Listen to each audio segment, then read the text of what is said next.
चालू करा. आता बघा, एका बाजूला आपण उभं केले भोंगेला, एका बाजूला उभं केले कुणाला, काठीला.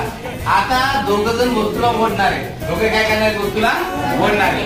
पण भोंगेने जे बल प्रयुक्त केले वस्तूला ओढण्यासाठी ते एफ आहे, फोर्स किती आहे, 50 न्यूटन. किती न्यूटन आहे, 50. आणि आमच्या काठीने जे घेतलाय फोर्स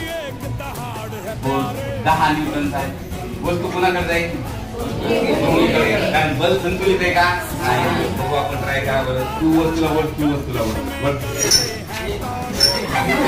आली वस्तू आली, ठीक आहे.